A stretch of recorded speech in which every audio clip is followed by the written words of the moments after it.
systems I've ever put in a season, and Bo can handle it. The thing I love about Bo, he has been throwing the checkdowns and taking those one-on-one shots that Kenny Lawler when available, but he's not forcing the football.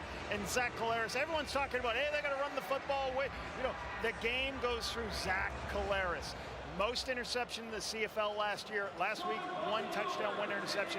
He protects the football. This team goes a long way this season, Marshall. There is Mike O'Shea, the head coach of the Winnipeg Blue Bombers. As I asked him this week, what do you got in your office? You got Mike O'Shea memorabilia? He said, no.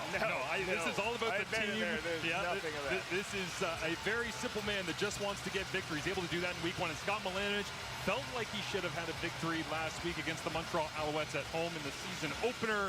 But of course, the Montreal Alouettes storming back and causing havoc for the Ticats as they now go on the road and look to get their first win of the season as the rain is drifted in over the top of Princess Auto Stadium. And the man who ended the Bombers' Week 1 matchup, Sergio Castillo, with the walk-off field goal from 38 yards away, has this one on the tee. From the 30-yard line, we're set to go. Welcome to Week 2. Play some CFL football as it drops down to Isaiah Wooden at his own 10-yard line, runs through 1 tackler and gets popped at the 30-yard line. And we get our first opportunity to see Bo Levi Mitchell. Had an extremely high completion percentage last week, 34 of 39 in the season opener. And that's what I talked about off the top of the show. They played very well. They only had 2 penalties all game, Marshall. Moved the ball well, but a pick 6. Late in, pick 6 in the 3rd quarter, and then a turnover in overtime pretty much sealed the deal for their loss, I believe, in that last game. And as soon as I reference the rain, the sun pops through the clouds. Get used to that for the remainder of the evening, as it'll be back and forth as a heavy set in here right away with Max Mang and Antti Litre in as double tight end set. Tiger Cats show heavy and give the run inside. Larry Roundtree the 3rd. He pounds his way forward for a gain of 5, maybe 6, as we look at the Hamilton Tiger Cats starting offense. Yeah, I'm really interested. You know, Liam Dobson moves inside, and Dumolier Duguay from Laval gets the move. They're making a move, take Kolinkowski off the field. Carrick Weekfall comes back to his old team, had a really good game last week. He's going to be somebody who can get some of the underneath stuff and the go balls that Bo loves to throw. And Bo working against this crowd, not just the Winnipeg defense, as he's checking at the line of scrimmage. Willie Jefferson flies off the edge, they'll go draw handoff inside, and putting his head down and crossing the 40-yard line for a Hamilton first down. Once again, it is Larry Roundtree, the 3rd. So 2nd and 5 is a very high percentage pass in the Canadian Football League, usually 90. You see everybody out of the box. It's only 4 players. You release 1 lineman upfield, let the D-line rush upfield, and then just hand it to your tailback, give him some space to go. And again, 5 yards. Sometimes you don't like calling those draws on 2nd and 15, Marshall. You call it on 2nd and 5, you know you're going to get the first like they did right there. The sprint, the former Bomber Carrick Weekfall out to the outside, grabs some eyes, go back inside. 3 plays, 3 rushes for Larry Roundtree, as we all expected for a group that had 39 pass attempts in week 1 as we look at the opposing Winnipeg defense. Jake Seresna, 1 sack all of last season, 3 in week 1. Great addition, a veteran player in that group. I love the play of Jones. Jones has been outstanding for this defense last couple of years, and Retta Cranby, one of the smartest football players that Mike O'Shea has ever coached. Under center, Jake Dolagala, short yardage quarterback, will plunge his way to the right-hand side and pick up the first down. You mentioned Liam Dobson going to center. Went back and looked at it, nearly 2,000 snaps in his time with the Winnipeg Blue Bombers here, 2022 to 24, Lapo, and 0 at center. The only time he's played center for the Hamilton Tiger Cats was last year in 1 game. It happened to be the East Final against the Montreal Alouettes, and he graded out very highly. So stepping in for Chris Kolinkowski, who you see on the sideline there, watching on as they shuffle there, Nate Dumoulin-Duguay into that right guard position, and that offensive line key to the Tiger Cats controlling the first really 2.5, 3 quarters against Montreal last week.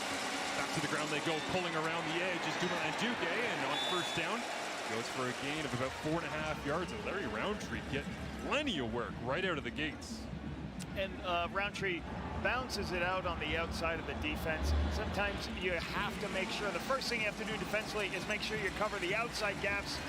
No player on the outside. Roundtree recognizes it, bounces it outside for a nice 5-yard gain. Nice little rainbow there on the outside of Princess Auto Stadium. See if Bo sends one high in the sky for the first time here on 2nd down and 5. Mitchell throws left and short of the first down marker. Johnny Augustine was waiting for it to drop out of the Winnipeg air into his waiting arms, grabs it, but will come up about 1.5 yards, maybe even 2 yards shy. Just throw out into the flat, empty protection. What does that mean? You take everybody out, you spread out to 6 receivers. Johnny Augustine on the out route. He's got to get a little bit more depth. All he needs is 1 more yard and then go for the quarterback sneak. It's not great situational football by Johnny, but the ball was held up in the air a little bit by Bo there.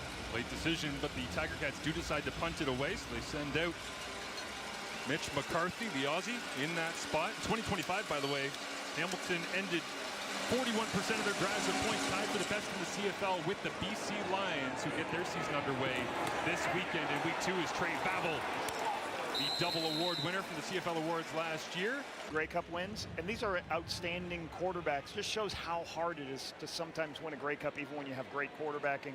But Zach and Bo have done it for a long time at a high level.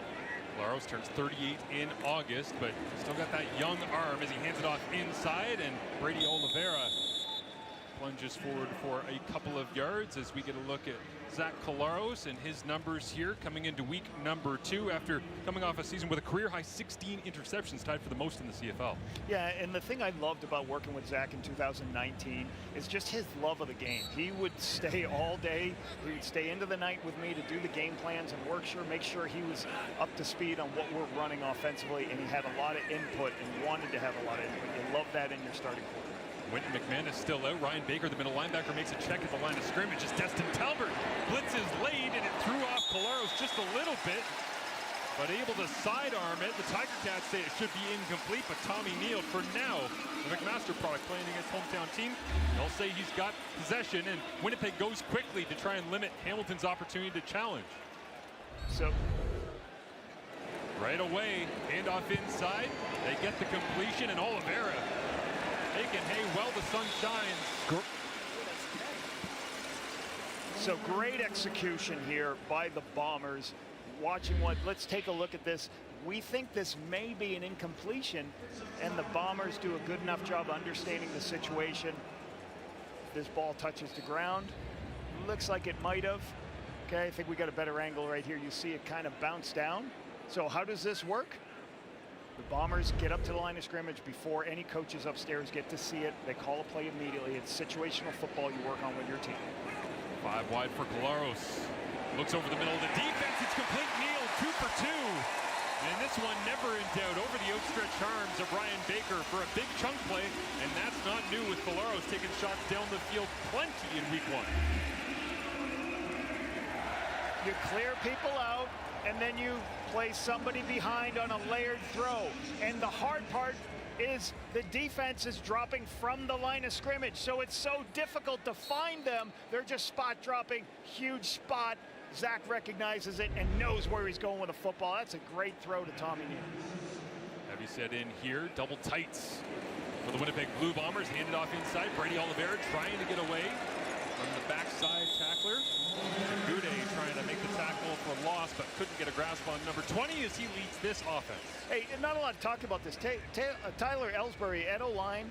This is an American offensive, you play an American. The first time the Bombers have started 3 American offensive linemen in a long time. And Tim White comes back to face his own team. 5 catches last week, 60 yards and a touchdown. Really enjoys being back with Tommy Condell, knows the system, so it was an easy transition for him in training camp. Late shift from the Tiger Cats defense. Collaros sees it and sends Nick Dembski in motion. And Zach, now with pressure, steps up in the pocket, pumps, and Collaros spinning away. And he got the first down, looks like. Well, it'll be close. Mike O'Shea right there at the sticks, taking a good hard look at it.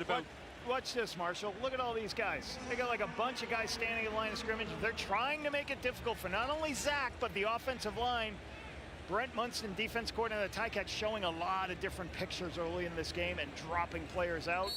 Zach didn't have anything he liked, so pull it down and get the yardage. And again, you get the 1 yard, gives you the opportunity to go to QBC. No hesitation from head coach Mike O'Shea. Sends in the short yardage package with Bryce Perkins at quarterback. And it looks as though he has got it comfortably. First down, Winnipeg.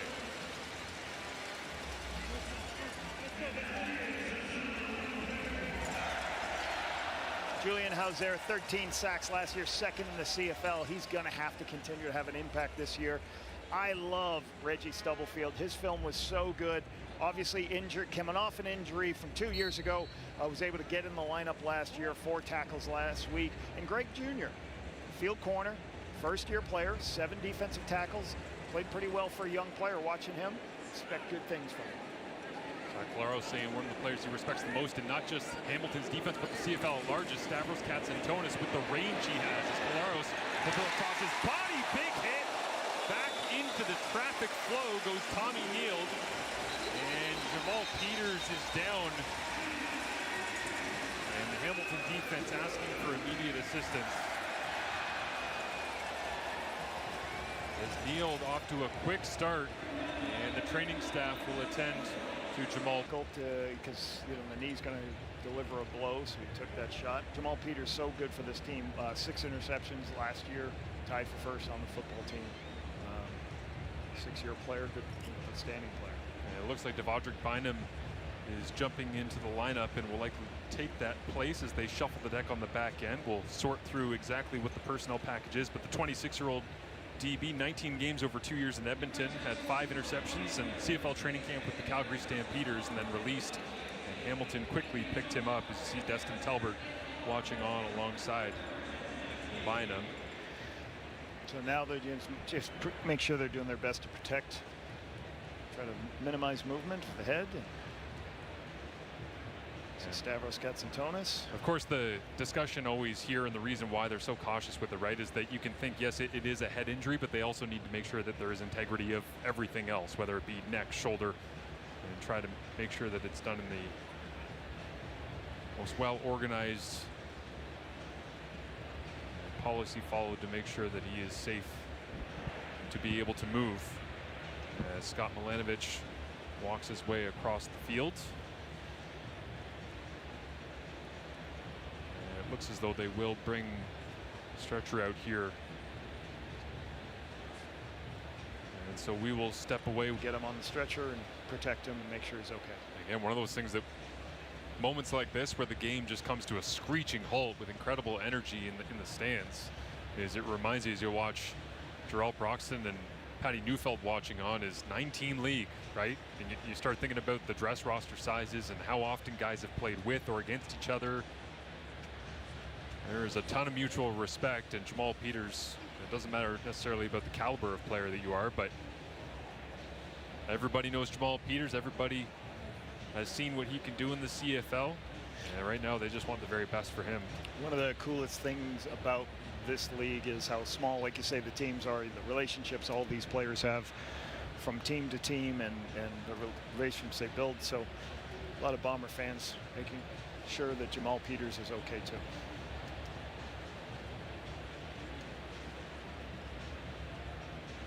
As the Winnipeg faithful once again packing the stands here this evening, as expected. And they wait patiently, just like the Tiger Cats and Bombers do, for Jamal Peters to get top-notch care.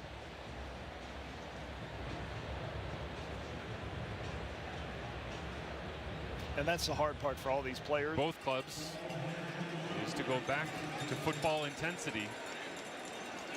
But it is the reality, and so they will play. As Claros, play action, goes to the back of the end zone. And did it fall out of the arms of, was that Tommy Nield once again? Wow, he had 3 catches all of last week on 4 targets. Had 3 catches, the only receiver to catch a pass in this first drive, and nearly had his 4th. Zone read, pulls the ball, breaks it on the perimeter, sees Tommy Nield in the back pylon. You're trying to tell him to run to the back pylon. The ball's in. You wish it would have gone up a little bit sooner. Tommy's still got to make this catch. If he doesn't bobble this, this is a touchdown. But he bobbles it a little bit, doesn't control it. Difficult should have been a touchdown for the Bombers. Field had an early drop in week 1 against Calgary. He's only had 5 career drops over 54 games before last week. Now he's got 2 on this season, matching his career high for a single season as Collaros looks left and rips this one, tapped up in the air and almost intercepted. Looking for the little in-breaking route, but closest to it was Reggie Stubblefield, who said last week for the first time since he's been a Tiger Cat, he really felt like himself, back to normal after the injury he dealt with last season. Yeah, and trusting that they can play some man coverage down here at the goal line, and they show up and we're able to make a play on the outside. When you're in man coverage, you got to be able to cover guys down, run with them on those inside crossing routes, and make the play, knock the football down. It's a good play by Greg Jr. 3 career 60-yard field goals for Sergio Castillo. This one nowhere close to it as he hits the chip shot. And Tommy Neal with a great opportunity. Former Levi Mitchell goes back to work after staying on the sideline for a while. Nice hands catch, snagging it out of the air. There's KL89. Kenny Lawler back to work here in Winnipeg. Why is Kenny Lawler one of the best, if not the best in the CFL? Watch the catch radius on this catch here as we run it right and roll it. The ball is behind him, and then he goes, okay, I just got to find a spot, and he can throw his body back. He's got the awareness to know it's behind, and he's got the body control to put his hand, big paws up, and make that catch. Great play by one of the best to ever do it. Dapped him up before the game down in the tunnel, and I was standing about 3 feet away from him when I gave him a little high five and said hello as Mitchell. Pomp looks for Wheatfall, the former Bomber, all the way down the left side and brings it in. Carrick Wheatfall and Jonathan Moxey. It's the former Bomber making the grab on the former Tiger Cat for a gain of 52. Carrick Wheatfall is going to be one of the big play receivers in this to complement Kenny Lawler. Jonathan Moxey caught looking in the backfield a little bit. Bo Levi fakes like he's throwing it down. See that little hesitation? That's all it takes. Bo knows where he's going with the football. Great throw downfield. It's a way to get a huge play and flip the field. Tiger Cats offense slow getting organized. They hand it off, and it's Larry Roundtree the third. Driven down by Kyrie Wilson, playing in middle linebacker, of course, because Joel Santos knocks out for the season with a non-contact injury in the first day of training camp, but trying to go back to that ground game. Once again, Carrick Wheatfall found the end zone in his Ticats debut, a little 4-yard run, but you got a feeling they want to get him one through the air here back at his old stomping grounds. Yeah, absolutely. And you talked about the run game. Like Larry Roundtree, like Scott Melandrin said in our meetings this week, we got to do a better job running the football. We got to make sure we don't abandon it. We make sure that we're not a one-dimensional offense, and we think we can run the ball better. Charlie Gittens Jr. shuffles down the line of scrimmage next to fellow Canadian Keandre Smith. That's where Mitchell goes. Smith dives to the end zone. Touchdown, Tiger Cats.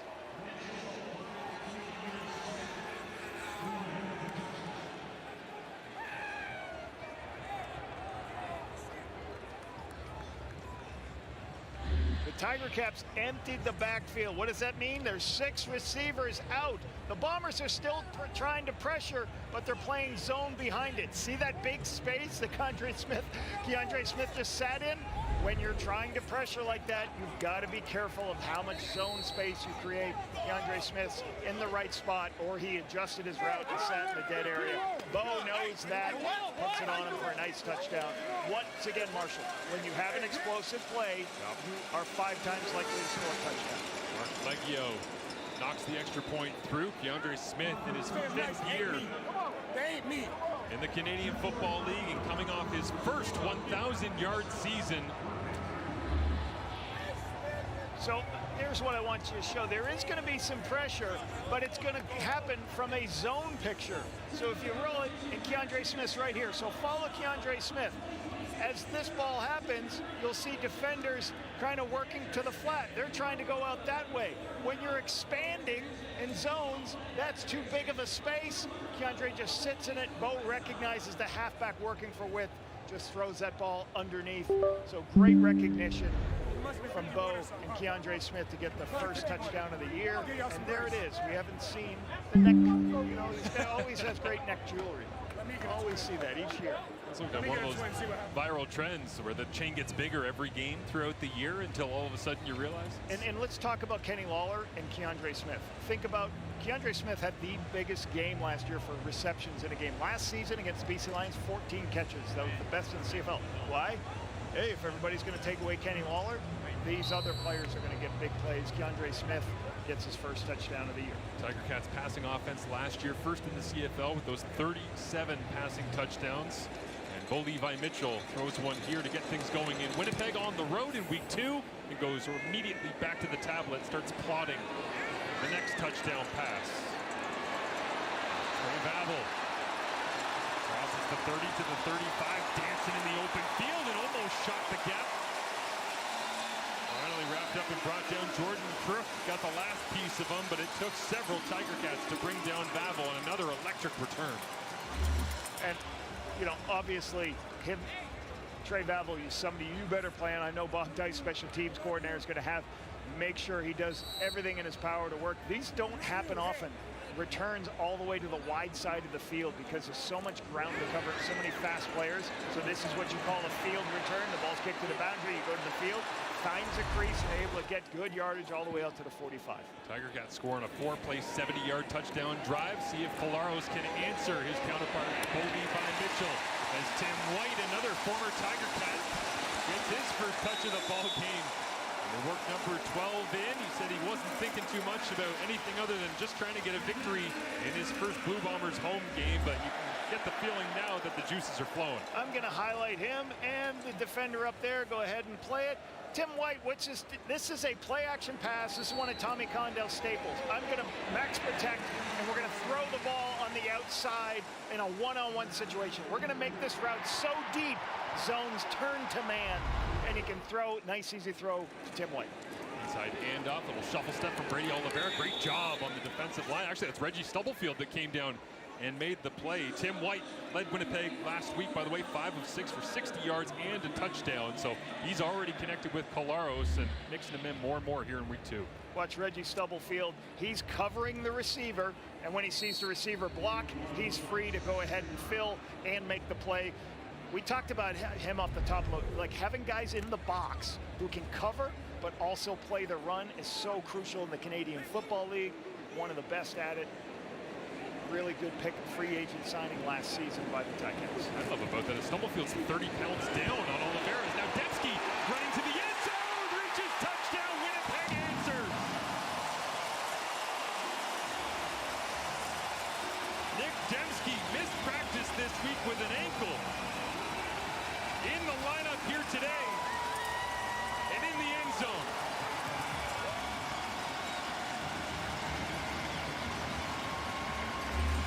We've seen a lot of corner routes for touchdowns to the corner of the end zone between Zach Colaros and Nick Dembski. Zach sees it all the way. He sees the corner and the halfback low. He sees inside position from the safety. I'm going to take this shot on the perimeter. Great location, great rundown by Dembski, running the football down. Well touch. Castillo is good. So after 4 plays, 70 yards for the Tiger Cats. How about 3 plays, 65 yards? It's been 7 plays total, and both teams end with 7. And what's good about this drive, you get a big explosive first down, nice easy throw to Tim White on the outside. Get a run or two. Put yourself in a position where you're flipping the field, and then the big explosive play to Nick Dembski. Obviously, Dembski just so good at playing a number of spots. You can give him speed sweeps, you can put him inside the slot. He was just blocking on the previous play, trying to block a defensive end. So multiple receivers, that's what you want, guys who can do a number of things. Tommy Neal's another guy that the Bombers added who can block, okay, and catch the ball downfield. So big smile for Mike O'Shea, as much as smile we're going to get from him today. We got a track meet, partner. Yes, it's good.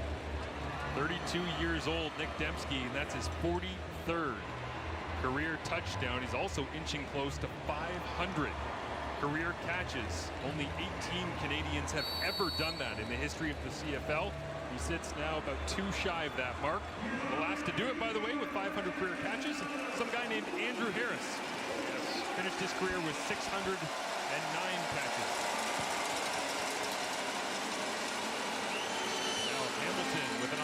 to respond to the response. As Isaiah Wooden hits it with speed, flag flies. Being tracked down out at his own 45-yard line and thrown down by Evan Holm into the Tiger Cats bench. But the explosive plays, back and forth they go. Heavyweight double move out here in the first quarter. Double move on the outside. Get Jonathan Moxey looking in the backfield. What happens? You flip the field and a touchdown happens 2 plays later. And then what does Zach do? He brings his own explosive play, leads to the touchdown. He sees the coverage, misaligned, recognizes immediately, throws it immediately, and that's off of a big explosive play to Tim White to start the drive. So both teams starting to loosen up their arms and get the ball downfield. Holding the call against the Tiger Cats. That's why they are backing up deep into their own end. There's plenty of work to be done for the Black and Gold with 27 seconds remaining in this first quarter. And how about a couple of Canadian receivers as well, some of the best in the entire country. Nick Dembski and DeAndre Smith into the end zone in the first quarter. And you just know that there's plenty of other names out there watching right now on Thursday Night Football with the CFL and TSN thinking they want their shot to enter the conversation. Mitchell high on his tippy toes, looking over the top. It's Kenny Lawler and just missed him at the 55 as Lawler peeks over his shoulder at Dietrich Nichols and knew he had him. A little bit of downfield double move. You watch him. He's going to run up. The halfback cover him. He starts to lean inside, and then he goes, I'm going to break all the way across the field. So Dietrich Nichols is in a tough position because he's inside. This is great protection because this play takes a lot of time. Bo just misses it a little bit. You can feel that he missed that. Hamilton getting the most zone of any team in the CFL last year, 75%. Scared of man coverage on Kenny Lawler. That time they miss against zone as this pass hauled in by Myron Mitchell. Makes the grab out at the 20-yard line. It'll be a Hamilton first. Ball field and throw around it while people get out of the stadium. This place is what CFL football should feel like. Energy all over the building. And Carrick Wheatball nearly hauled it in with 1 minute.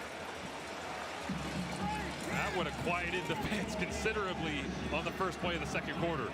So once again, you know, the Ticats threw the ball deeper than any team in the CFL. You see Moxey here. He's running the out. This is called a wheel route. It's an out and a wheel route. So out wheel, Moxey's in a good position. He keeps running, looking back. There's a little bit of play. Good by the refs. Keep their in the pocket. Forcing the 2nd and 10. And amongst all this, we haven't said the name Jake Serezna yet. At a career-high 3 sacks in week number 1 as Mitchell protected to get things going. Myron Mitchell waiting for it. Did he make the grab? They'll say yes. Spotted just shy. Officials talking it over to confirm. And you're seeing Myron Mitchell kind of look to his sideline to tell his coaches, hey, if you want to go with tempo and go with speed in case this is not a catch. But the problem is this is not a first down. It's a 3rd and 1, so it's a bigger decision. Needs a little bit more time. That's why. And they need to probably trying to change their personnel.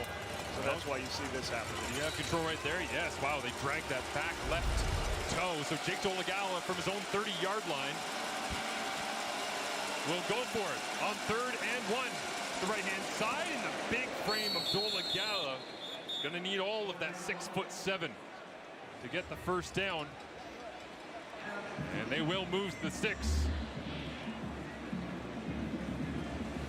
Stay on side, get lower. Offensive line, get low, keep your feet moving.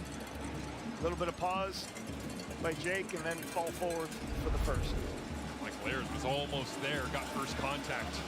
You know, the Bo Levi Mitchell taking some shots. Now, what we understand, deep ball offense last year, 118 deep shots, first in the CFL. You really want to make sure that, like, you mix in those, but don't put yourself in too many of those second and long situations. Hand off, jump cut through the middle of traffic, and again, Liam Dobson, the former Winnipeg Blue Bomber, getting the start at center here tonight, following that left-hand side of the line with Brandon Revenberg right there in the mix as well. And you did see the change up front, like you just said about Liam Dobson. Watch Liam Dobson here. He moves, the defender over him to give Roundtree that opportunity. You want to keep going, pressing the hole, and when the defense displaces, you cut right behind it and get north-south for yardage. Good movement at the center position. Another former Blue Bomber, Chris Kolinkowski, expected to be the starting center, but out with a groin injury. The 34-year-old watches on here, and a depth roll is right down the hash. Hitting it with speed is Larry Roundtree III. Little bit different picture, but kind of doing the same thing. Widing is what we call an outside zone play, where you go outside zone and then let all the defenders run, and then I'm going to cut back behind. Roundtree's nice and patient on that. And 2nd and 3 to get big gain for the first. Max Mang, the big German, is in at tight end for the Tiger Cats, who work the silent count against this crowd. Complete, and Roundtree hoping he can wriggle his way away from the outstretched arms of Tony Jones, who enters week 2 as the CFL co-leader with 8 tackles and was one of just 3 players with 100 or more defensive tackles in 2025, with Micah Awe and Darnell Sankey, who gets underway with the BC Lions against Saskatchewan this week. Yeah, Tony Jones, the players love talking to the coaches. They just love everything he brought to the table last season. Fast, aggressive, and as you say, can make tackles all over the place. That guy loves football. When he filled in a middle linebacker at Berkeley, they fell in love with him as Mitchell looks right, comes back left, and completes. And that is Curly Gittins Jr. making the grab. As had himself a couple of catches in the opener last week against Montreal, and back on the stat sheet here. So there is more pressure from the Bombers. So the Bombers are trying to disguise what they do and then continue to drop out into these zones. And there are just some of these holes in the zone. Curly Gittins Jr. is in a good position to know, hey, I'm just going to settle and turn around. Bo can see those players dropping out and know where their spots are. So good by Curly Gittins Jr. 50 yards last week on 7 catches. Still being active in the offense. Levi Mitchell stands in tall, has time, and it's complete. Chopping down Keandre Smith, but not until he's inside the 30-yard line. And once again, the Mitchell to Smith connection that had the touchdown earlier has the Tiger Cats moving. So this is what I would call a dig, and then you return. We bring it back out to the sideline. You're trying to tell the defender who's coming to me to, hey, you stay in there, and then I'm going to work to the sideline. It picks up enough space for Major Williams to corner, and it keeps the defenders from expanding to you. Nice execution on the dig return route. Mitchell, the 2-time Grey Cup champion, 2-time Grey Cup MVP. He loves playing in environments like this with the noise. As he pulls it this time, looks to throw or run, and he does rip it complete. Myron Mitchell on the receiving end is just in a rhythm right now, playing free, having fun, pump faking, running around. Zone read, what's Willie Jefferson? If Willie Jefferson closes in on Bo Levi Mitchell, you don't expect him to pull it off. And the other reason that's really good is if you have a blocker, Willie Jefferson's going to close. That gives him time to get on the outside. And Evan Holmes in a bind. This is just too much time. And then the receivers, Mitchell's just waiting to find the space and get the football. Let's look up front from the Winnipeg Blue Bombers. Will they send it? They do. Inside handoff, clunky operation from the very start for the Tiger Cats. And Winnipeg all over with Retta Cramby. So Retta Cramby, we got 1, 2, 3, 4, 5, 6, 7. You're not going to be able to block them all. Okay, you're going to end up blocking them in here. Retta Cramby's free. He's coming right to the quarterback and the running back. Cramdy's unblocked at the point of attack. You're either going to have something built in where you throw it, or somebody's got to add in one of the receivers to block that edge. Jordan Younger, hey, he's tired of all those completions. I'm going to change it up. Here comes the pressure. Clear message sent. Now what can Hamilton do on 2nd and 15? Mitchell with pressure, steps up in the pocket, pumps. Bo's going to use the wheels. Oh, Mitchell reaching the football for the first down marker. And at 36 years young, Bo Levi Mitchell, he doesn't use them often, but when he does, it's effective. And I really, last year, Bo did some things where he was using his legs when he needed to. Hey, I can't see the picture. I'm just going to take off and run. And if he has 6 of these in a season, if he just extends 1 first down with his legs a game, that is huge for an offensive unit. Last week, Mitchell going over 300 passing yards for the 60th time in his illustrious career. 8th most all-time and first amongst active players. This time uses his legs. And now he'll go back to the arm, flips it underneath, Max Bang! Welcome to the CFL and welcome to the end zone, 82.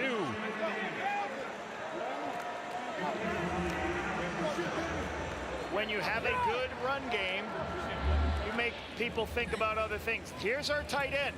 Reddick-Ramsey has to cover the tight end. Now, watch what happens. It's a fake run. Now, Reddick-Ramsey has to run all the way across the field and not get caught up. He gets caught up looking into the backfield, and then the ball is thrown outside. So, very good execution of conflict of assignment on the Sam linebacker, the strong side linebacker. So, really good touchdown by Max Main, first-year player from Syracuse, the Orange. I believe Bo Levi Mitchell is what the kids call in his bag right now. There's not much he can do wrong. He has a scramble. He's got some other plays. 8 issues for your defense. Again, Bo, high completion percentage, just like he had the opener against the Alouettes, and also up there around halfway to a 300-yard game for the 61st time in his career as Robert Panabaker down the field with the special teams tackle on Trey Vavel. Well, Jake Seresnin, sorry. Crowd D3 right here with Paul Lapalisse as Colaros flips underneath and completes. It is Brady Oliveira. Nice design on this one, Lapo. Yeah, let's talk about a shovel play. Oh my goodness, love it. You got a shovel. So what do you do when defensive ends come upfield when you're doing the zone read? You do a shovel play right inside. Take a look at this here. So as the defensive end goes, oh, I'm going to go get the quarterback, you throw it right back to Brady where he vacated. So I love seeing these shovel plays. Don't see him often. Montreal does it every once in a while. But good execution, good game planning here by Tommy Condell. Dealer's choice as well. Do you prefer to go left-hand flip or right-hand over? Like to go to the right. That time Zach goes right-hand over, and it works. As now Colaros into the hole. Tommy Neal sitting down comfortably. And 83 completely on the same page with his quarterback when it comes to zone coverage here tonight. And a little bit, a little bit of heavy play action when you watch this end zone shot. You see all these, we've got a tight end over on this side, and they're all going to block. You have Dembski helping out. Why? Because you want max protection for your quarterback, because this is a deeper route. It's a deep, like call it a shark route. It's a bite route where he comes back to the quarterback from 15 yards deep. Easy picture, easy pocket, throw the ball, get the completion, flip the field. Tommy Neal, 6'3", 212. Route running on display here tonight. Brady Oliveira stacked up. The Ticats have done a good job this game so far on Brady. Brady's only averaging about 3 yards a carry. Last year, that was an issue for the Ticats. Defensively gave up 111 yards per game last in the CFL. So certainly Brady Oliveira had to be their thought process for defense coordinator there, Brent Munson. Why did they get first place last season? Because when Brent Munson came into the building, they went from last in turnover margin to first. They took the ball away better than any team in the Canadian Football League. Bombers 6 of 9 converting on 2nd and 7+ last week against Calgary. We'll see what they do here. As Colaros, deep drop, now steps forward in the pocket, thought about dumping it off to Oliveira. Now he uses the legs. And he reaches forward just shy of the 35-yard line. And Mike O'Shea points at Mike Miller, special teams coach, and says, well, we sent Castillo out for a little right foot action. And a zone pressure, or no pressure, 3-man rush, dropping everybody out in coverage. You got 8 people in coverage. Zach's trying to find, where's my checkdowns, where can I go? But what the best thing Zach does is he knows, all right, I'm going to rush, I'm going to get as many yards as I can, because I know I'm not turning the ball over here. I'm going to make sure the field goal is kicked. How do I help Serge make this an easier field goal? Not that Serge needs any help, kick more long field goals than anybody in the league. Plenty of leg as this one goes down. I jinxed him. I'm sorry. Off. Bearcats continue to lead 14-10, but they're playing on defense without one of their starters. With more, here's Daniel Bain. Thanks, Marshall. Jamal Peters is conscious and in good spirits, I'm hearing from Hamilton Tiger Cats PR. He is in stable condition and is en route to a local medical facility for further evaluation, so he won't be returning tonight. All our best wishes go to Jamal Peters, guys. Yeah, thank you, Danielle. That's great to hear.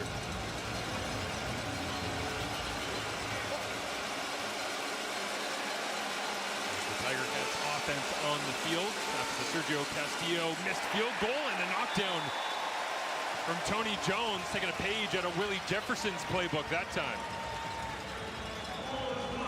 Tony Jones getting involved in some of the naked bootlegs. He's going to come off and blitz off the edge. Now, what they're trying to do is get Keandre Smith to come across, and both seasons he's trying to get the ball out. But Tony Jones is right there.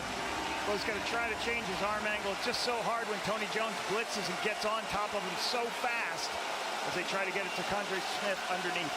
Another year in the Jordan Younger defensive system. You can feel like Jones is just playing that little bit quicker as Mitchell on 2nd and 10 will go over the top and running free down the field. Wheat ball, and did he use just the left? It's all he needed. The former Bomber spectacular.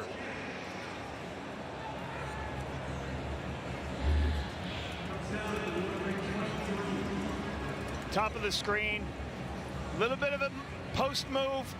Great recognition by Bo, understanding I got a one-on-one on the outside. Really good by him seeing that and taking the shot outside. Wheatfall makes a dynamic catch, one-handed also.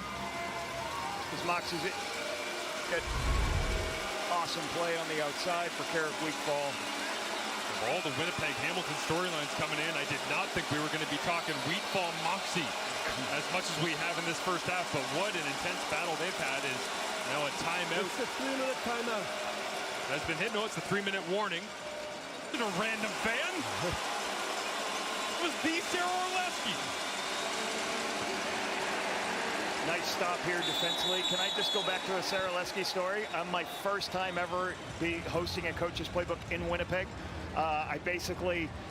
The panel was in the city the week before, so I thought the makeup person would be there for me, just me. They didn't, and our producer has to go, Sarah, can you go put makeup on Lapo? He has no makeup.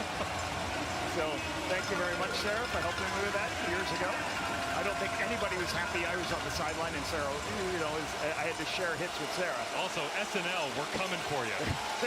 one sketch comedy at a time. Coming for the crown. Bo Levi Mitchell in the shotgun. Pressure on, looks over the middle. Tommy throw. DeAndre Smith has it. Reaches to the end zone, and he has his second touchdown of the ball game for Keandre Smith. Had 5 all of last year and almost halfway there. Don't give Bo Levi Mitchell a chance versus pressure. What you're going to see, add in protection. When 2 extra guys come in, that equals 7 players when you add the offensive line. Here comes blitz. What do? They pick it up to give him enough time to get the ball out of his hands. Bo knows it. He goes, as long as you guys pick it up, I'm going to hit Keandre Smith on the middle of the field. It's very difficult for defensive backs in what you call cover zero. Zero means no help, to be able to cover the outside breaking routes and the inside breaking routes. Keandre Smith and Bo on the same page, but the protection is what got him home. Earlier on for the Tiger Cats, it was 4 plays, 70 yards in 2.5 minutes. We're so different. Come on. We're so different. Okay. Now it's 4 plays, 70 yards, 30 seconds less time it took as Bo Levi Mitchell is on fire. And you see how quickly Bo makes that decision. He basically gets the ball, takes 2 shuffle steps, knows it's 0 and know he's protected, and I'm getting the ball out of my hands, trusting Keandre Smith. I'm going to get him another play for a touchdown. And right off the top level, you brought up the fact that this Hamilton offense, they started with an aggressive install to this year, coming off 2 straight years of Bo Levi Mitchell throwing for 5,000 yards or more. He never did that in Calgary. In his prime, 2015 to 2018 in Calgary, it was 4,500 yards, 5,300, back down to 4,700, back up to 5,100. He's been at 5,000 plus back-to-back years, and they started camp, and Scott Milanovic told us this week, it wasn't, hey guys, we're 3 receivers to the right, 2 to the left, here's what an inside run looks like. It's like, hey, you guys are either catching up to where Bo's mind is, or you're not going to make this team. Yeah, and the interesting thing, he's got 5,000 yard seasons.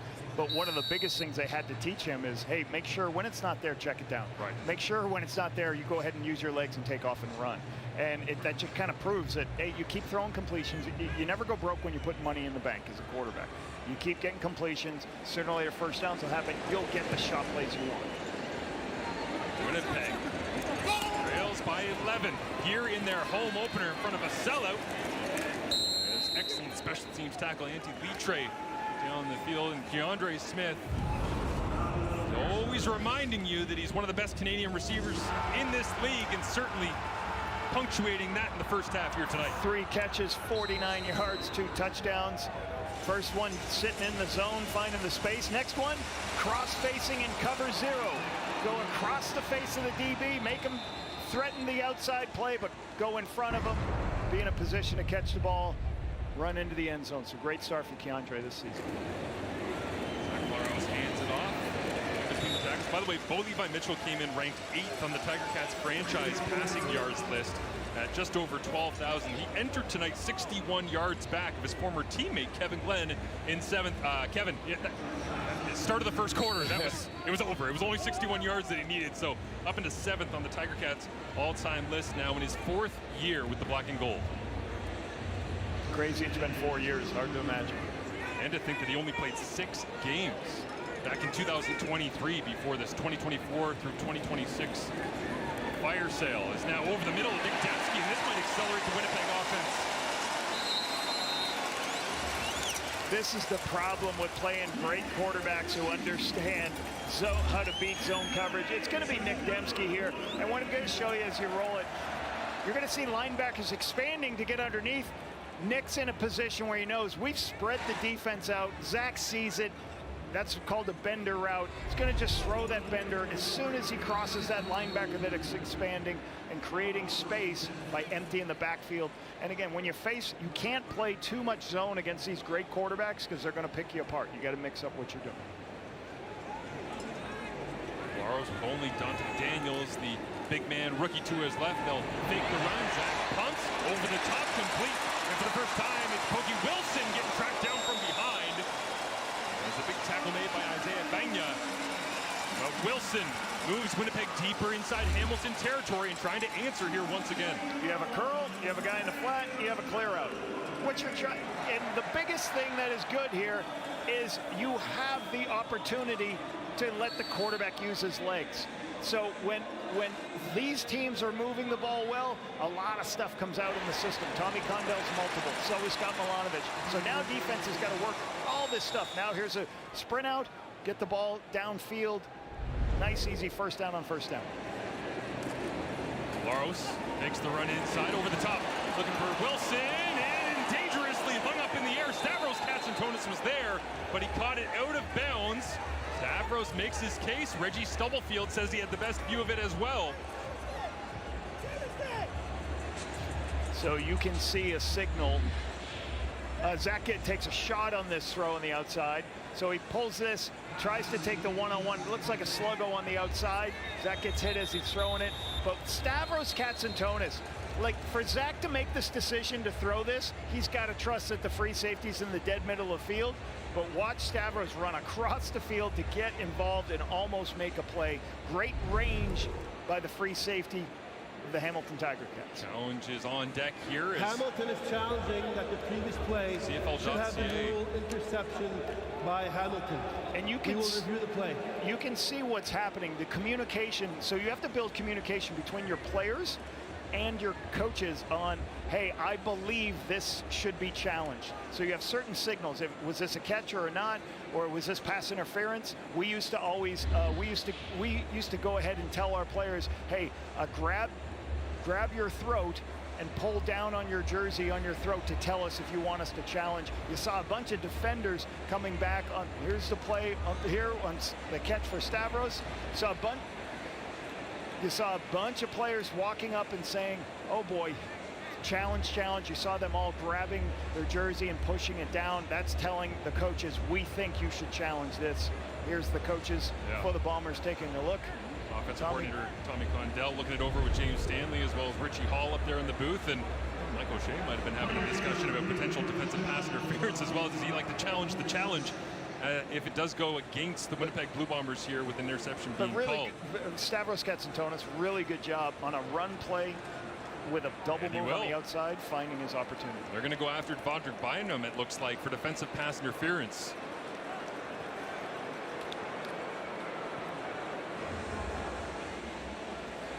Upon review of the play, the ruling on the field is overturned. It's an interception by Hamilton in goal. It's going to be first down for Hamilton at the 30-yard line. And O'Shea did drop the challenge flag, and now it looks like they'll whistle. And yeah, the officials are letting referee Ben Major know that we have an objection to the objection.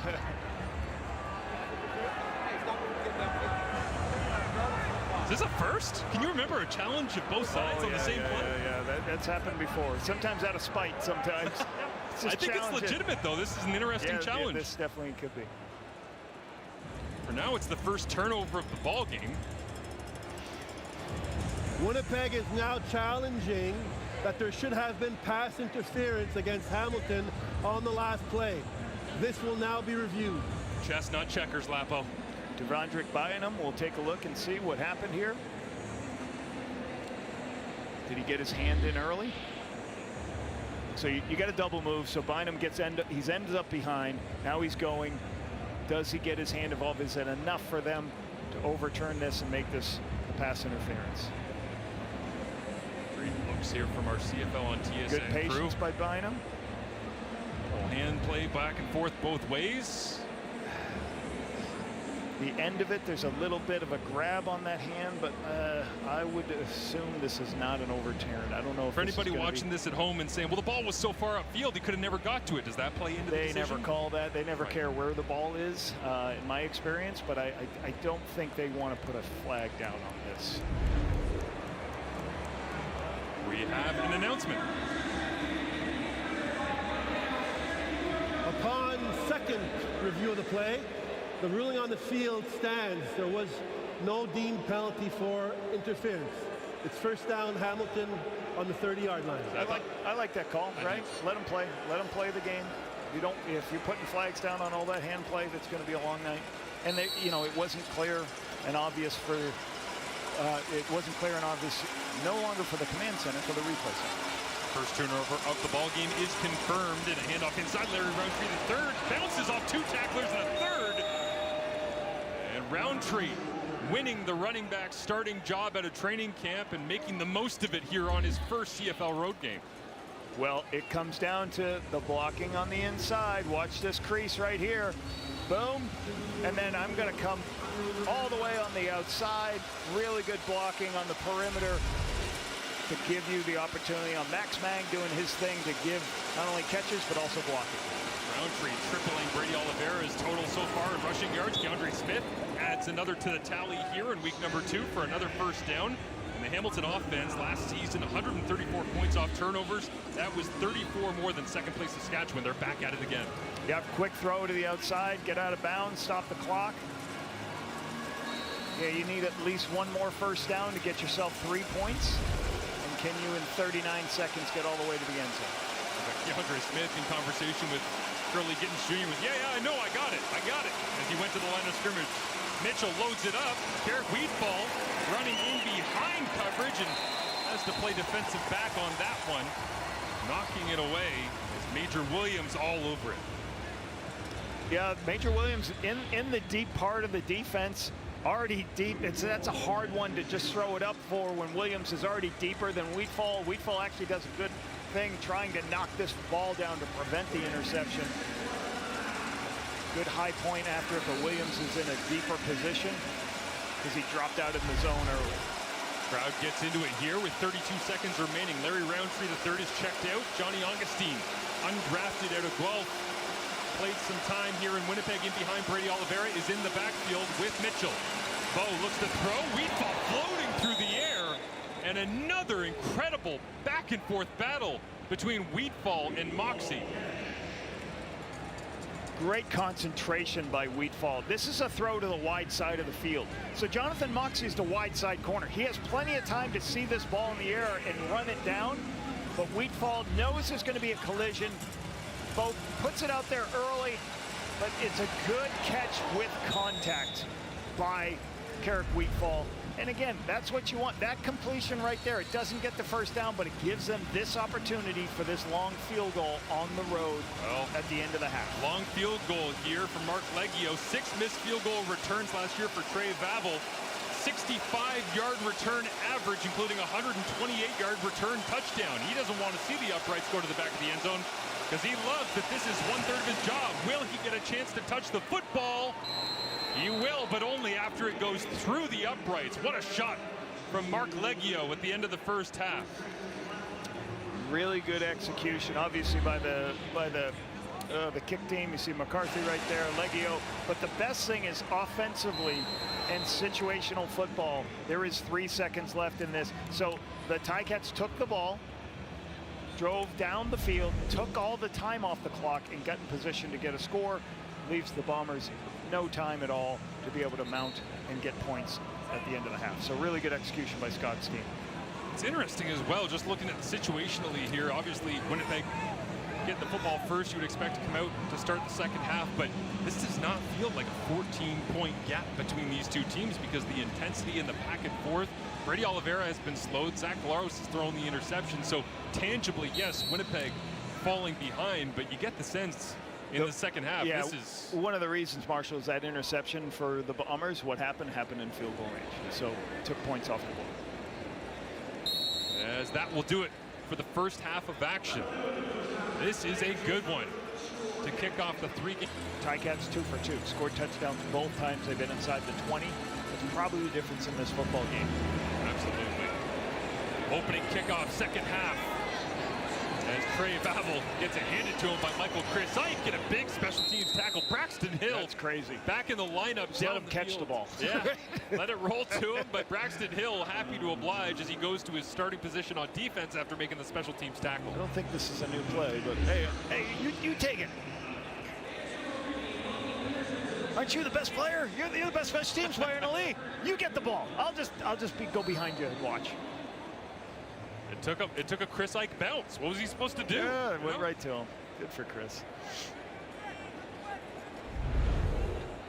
Winnipeg goes back to work. Nick Dembski looks like he's getting them set on the line of scrimmage.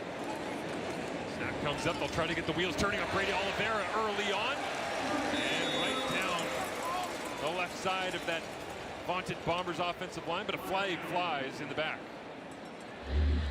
With an outside zone play like this, I think, especially with some pressure, we might get a holding call here. Whether it was on Stanley Bryant or not sure.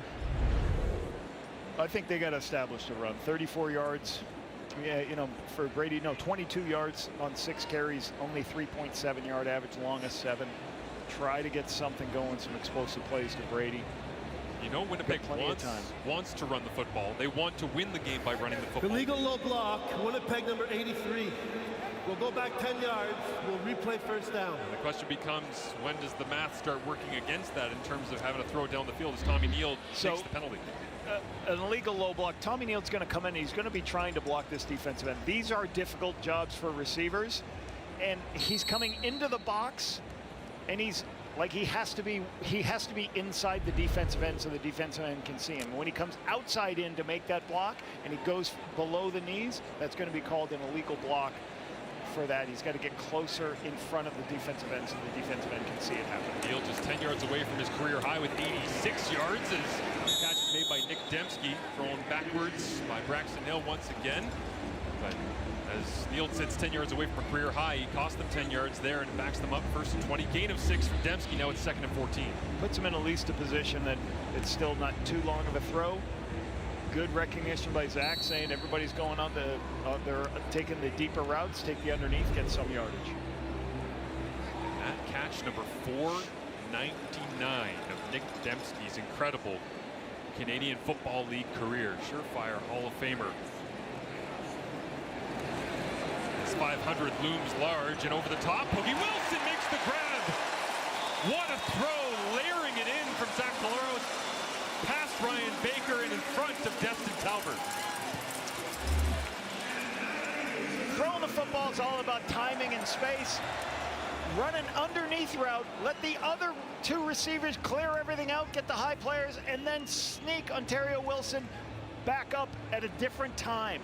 That timing gives a chance for the defense to lift. Zach recognizes it and throws this underneath ball. Started underneath, then went north-south. Great timing and execution by Ontario Wilson. Ellie is in as a sixth offensive lineman. Here's Collaros has to dance away from pressure and now fades this one to Tim White, who signed with Winnipeg 2 days after he was released by the Hamilton Tiger Cats, and White picks up the first down as Collaros evades the pressure. Good pressure by the defense, but Zach gets a feel for it. He sees pressure by Fox. As Fox starts to come in, he starts to move. A little bit of pressure actually on the left guard as he climbs the pocket. Great quarterbacks are always looking for the next throw. He sees Tim White coming across the field in that space. Too much time for Zach Collaros and company. Tim White even looks fast when he's coasting in third gear. Inside handoff, not going very far. Also started for the third straight year did Tim White at Calgary. Did it the last 2 years as well with the Hamilton Tiger Cats. He wanted to play somebody else. I'm just not sure he knew it was going to be against his old team, the Tiger Cats, but here he is. And, you know, really talked about, like, enjoying the process of coming here to Winnipeg. Loved the fans, thought it was really special to be around these fans, and really to be back with Tommy Condell was an easy thing for him because he knew the system and spent time with Tommy and Hamilton. But this from the Bombers faithful. Packed house. Sellout for the 15th game in a row. They go dead quiet on second and long. Brings them to their feet for a moment, but now it's Julian Hauser, and the East Division most outstanding defensive player from 2025 gets home on Collaros. Multiple defenders at the line of scrimmage. You got a bunch of guys here close by, but Julian Hauser starts to go in, and then he recovers as Zach goes to scramble. He makes an inside move. This is a twist. He's trying to pick the center, and then as Jack starts to climb the pocket, he falls off the center, recognizes Zach going. Julian Hauser really good, setting up the pick, but then also recovering to create the sack opportunity. Isaiah Wood stands back. If Sergio Castillo misses a second, went off the uprights earlier, never in doubt on this one. But once again, the Hamilton defense does an excellent job. As a couple of when you are 2-ing out, when you get a lot of 2-and-outs, or you're in second and long, your tailback's not going to get touches. So Bo and company have done a good job of staying on the field, allowing everybody to touch the ball, and that's why Larry Roundtree has 10 carries in the first half. Saw Max Mang that had a touchdown in the first half as well, back on the field at tight end, bottom of your screen. As they will begin with a handoff inside, and the Winnipeg defense, just like they did last week against Diedrich Mills, shutting him down in the second half. They begin with an extremely positive defensive stand. Cam Lawson out of Queens in the backfield. Cam Lawson's in there. You got Kyrie Wilson's also in a position where he's unblocked at the point of attack and is able to make a play on this outside run by the Ticats, forcing the second and extra.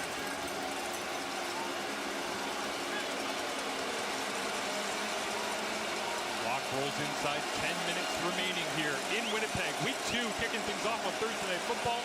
Marshall Ferguson, Paul LaPolice, Danielle Bain bringing it to you from a sold-out Princess Auto Stadium as Bo Levi Mitchell tries to check it down. And it looks like he was aimed directly at the feet of Curly Gittins Jr., just doing anything to get rid of that one and prevent a loss. And a good defensive stop. The Ticats were checking at the line of scrimmage, trying to figure out, they were changing the call as they go, but this is one of the few times you've seen tonight.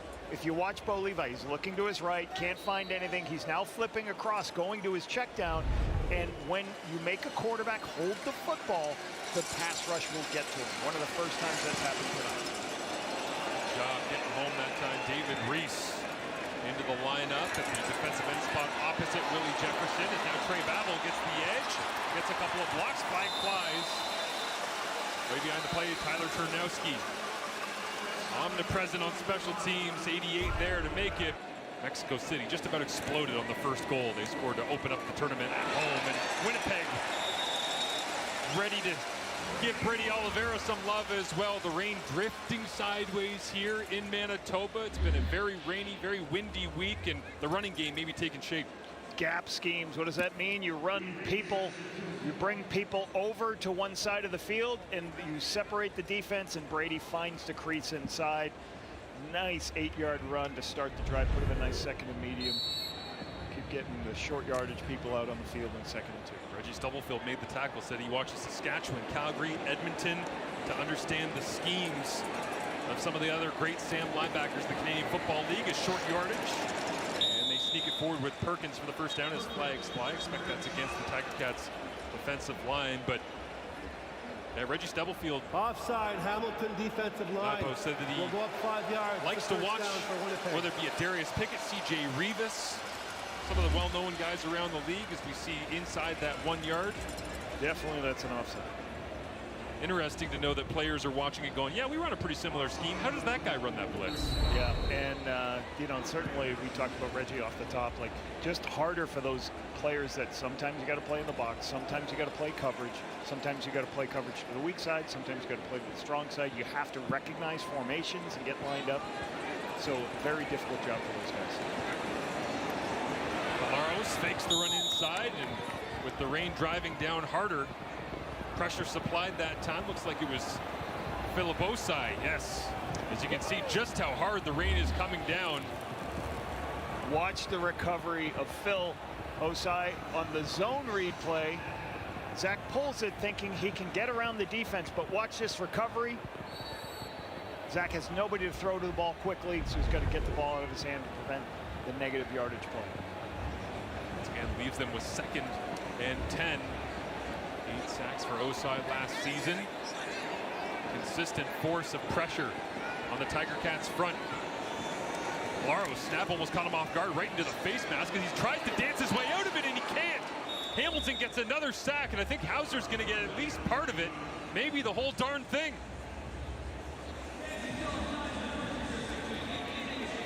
Watch Philip here. You'll see him right here as he goes. Watch his move off the edge. Okay, he makes it, starts to make an inside move. And again, the biggest thing is a defensive lineman, as you're working towards your gap, you'll see the quarterback start to get antsy and start climbing the pocket. You just got to move inside and be in a position to make that play as he moves inside. Really good by Julian Hauser. Well done by Isaiah Wooden to catch that one on the skip. The low line drive punt from Jamison Sheehan. Skipped into the waiting arms. Wearing the black and gold. Love that guy. Hope KG's doing well. One of the great people around the CFL. Long-time battler, as you say. Inside handoff goes for a gain of 3 or 4 here as the rain continues to fall. And just like Bo Levi Mitchell, you know, anybody who has the opportunity, the gift of catching a football from a professional quarterback. Remember the first time I caught a ball from KG? He barely put his arm into it, and it hit me like it weighed 20 pounds. And immediately I went, oh, that's what a professional quarterback throws. Yeah, and when you saw that list, Danny McManus at the top of it, Kevin Glenn, those two guys were similar. The ball came out of their hands immediately. They processed information as fast as I've ever seen in Canadian football. Eric Wheatfall, wrong side here before the snap, so he jets to the other way, and now they hand it off. Larry Roundtree trying to get around the edge, bounces off 3 tacklers, and it takes a 4th to finally bring him down. If Evan Holm wasn't there, Roundtree might have gone skipping down the sideline in front of the Bombers bench. What a great run by Roundtree. And again, all this movement, you're thinking some big pass plays coming up because everybody's getting lined up. No, it's just a simple inside zone play. Larry bounces it outside. People are there for him, but he keeps his legs going, gets north-south, gets his shoulders turned, be able to make one miss and create this first down. This is all Larry Roundtree. I love it. Great run. It makes you wonder as well as he's down 30 pounds in preparation to come to the Canadian Football League. He said he's going to be running more routes. He needs to have his cardio in better shape, as is usual for players coming up. They ask, hey, what do I got to do to be successful up there? What kind of power would he have had 30 pounds heavier when you see runs like that? Anti-Litre in motion as Mitchell looking at a ton of Bomber defender bodies out to his right. That's the direction they'll try to run, but wrapped up. Lying down the line of scrimmage. You know, I think what an interesting thing, Marshall, that happened in our interviews with Scott this week as we see them moving the ball pretty well. Like they asked Scott had said that a couple of people around the building said, hey, you seem a lot calmer this season. He's like, yeah, I'm not yelling as much. I'm in a better mood because we got the foundation. We've kind of avoided, you know, the guys know what to expect from me. I know what to expect from them. We got good leadership in the building. But I'm in a little bit better mood. Not all the time, he said. Same conversation we had with Mark Killiman going into week 1, right? Year number 2. It's easier when you have continuity. Thrown to the outside. Myron Mitchell gets popped out of bounds by Evan Holm, just shy of the first down marker. But he did say after the Thursday Night Football loss against the Montreal Alouettes, he's like, I'll tell you guys this, it wasn't real fun to be around Friday morning. I ripped just about everybody in the building on Friday morning. I got it out of my system. We went back to work. Mitchell gets a nice catch here on the sideline. Bo Levi, you just can't stop these. When he throws it on time and with rhythm, right? Some of the best things about Scott Malavich's offense is how quickly the ball can get out of your hands in their quick game pass game. Gala in for short yardage. Hot step, leans to the right. And on 3rd down and 1, just across the Bombers' 55, he does pick up the first down yardage. Massive bodies in there. We got a bunch of guys trying to sort that out and figure out where that spot is for that first down. And it is a first down for Hamilton. Get a look at it here from our great crew down the line in the rain. Got Greta Cramdy right there on the edge. Never in doubt.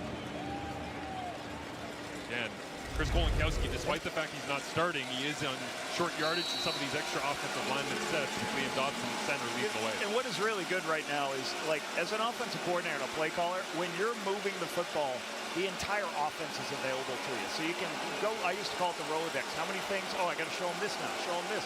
That's what rhythm brings to your offensive system. And here's a rhythm play right there. This one of the Paul LaPolice vaunted wrong way runs?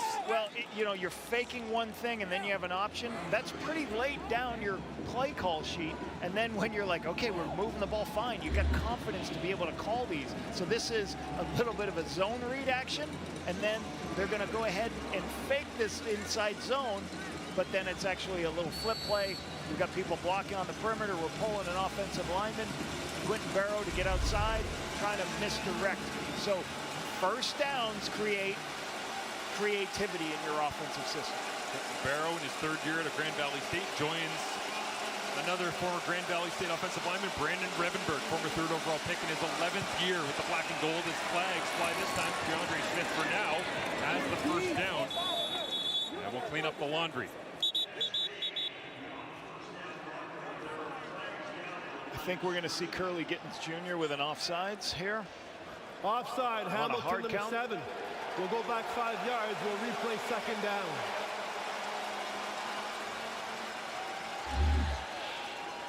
At the top of your screen.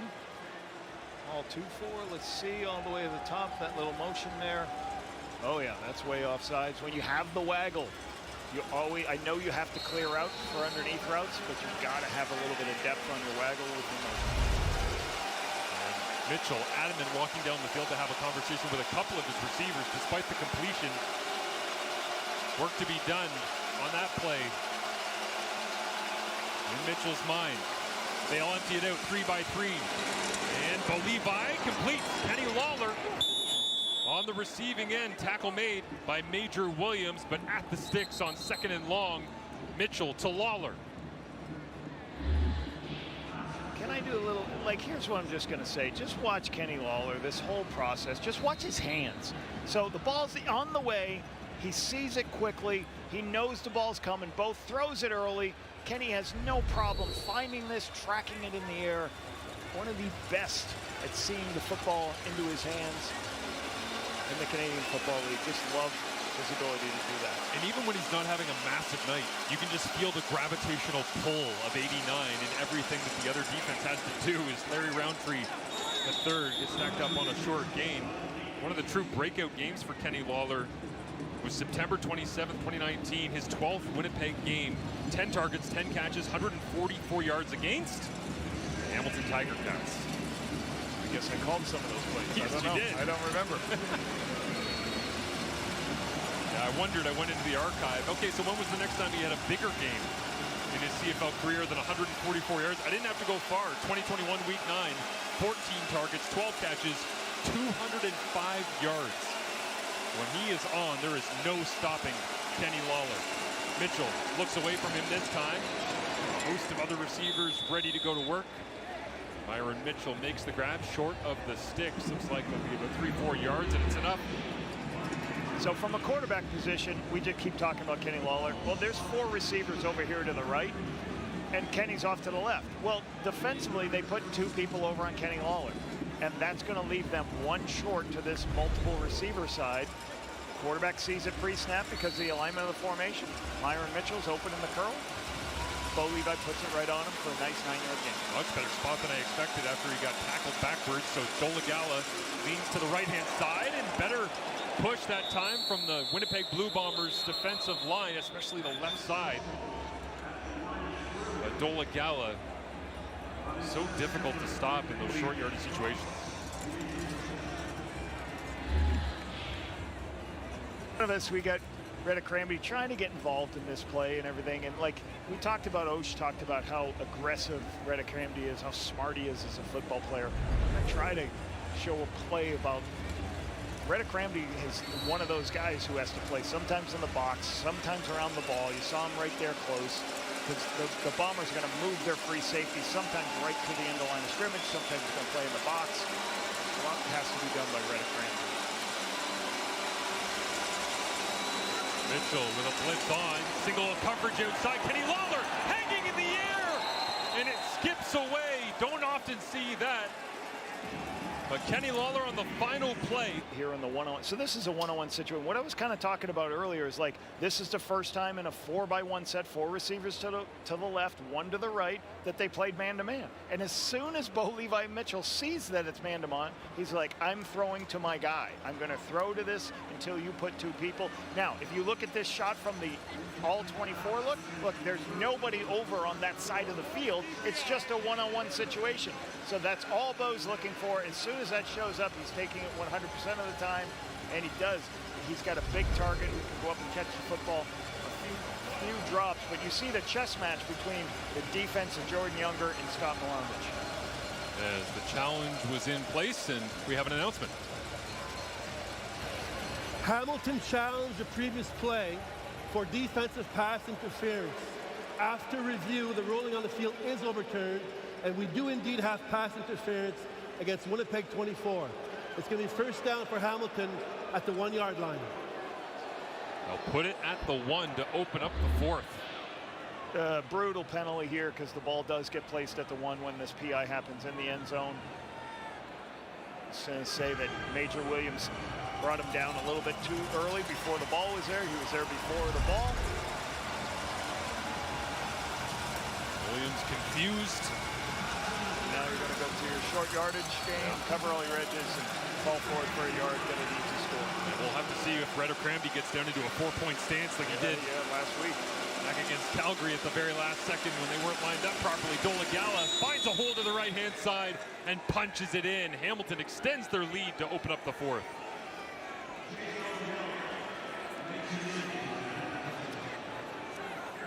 The difference this Ticat offense has been able to stay on the field no matter what the Bombers are trying to bring. Bo Levi Mitchell has been able to create first downs. They've been able to run the football, throw a lot of different things at this Bomber defense. The pass interference is a crucial, difficult penalty. You know, you're going to end up kicking a field goal there, but then that gives you the penalty, ball in the end zone for the automatic touchdown from them.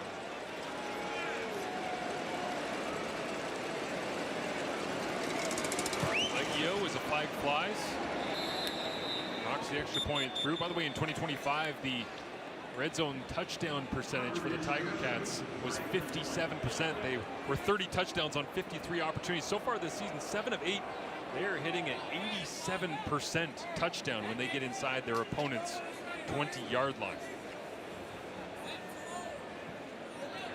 We have a legal formation against Winnipeg. They had 7 defensive players on the left side. This is a 5-yard penalty that's going to be applied on the ensuing kickoff. Let's go back to take a look at that touchdown. So you're basically covering every edge. Jake Dolagala is going to find the crease. Why do you go off tackle? Why do you go a little bit farther? Because you put as many people as you can right over the center and the guards. So you widen it out a little bit. Just find the first crease, fall forward for you. And it's not pretty. It won't be celebrated. But right at the point of attack, aside from Quentin Barrow, the right tight end, the 6th offensive lineman, Chris Kolinkowski, who spent 5 years here in Winnipeg, basically lunging his way forward and taking all of his weight and clearing the right side of that offensive line. As you see, the first person to help up the quarterback in the end zone is Kolinkowski onto his feet there, big 67. Yeah, and then you see those guys, and now how about this celebration a little bit? They got something going. Oh, they gave it to Chris. And then he didn't know, what do I do with it? Do I have the ball? Get over you here. Want me to have it? Tries to spike it. Now they're all watching. Pretty cool to see the big man open out. Jake Dolegala doing a good job for this short yardage team in the last couple weeks, the last 2 weeks. Who was it that had the whiff on Thursday Night Football last week? The lineman that did the back line and the ball didn't come with? I think it was a balk officially. But a lot of reps like that. Milt Stegall used to bring all the receivers into a meeting room just to practice what their touchdown celebration was. And I one time said to Kahari, I'm like, what are you guys doing?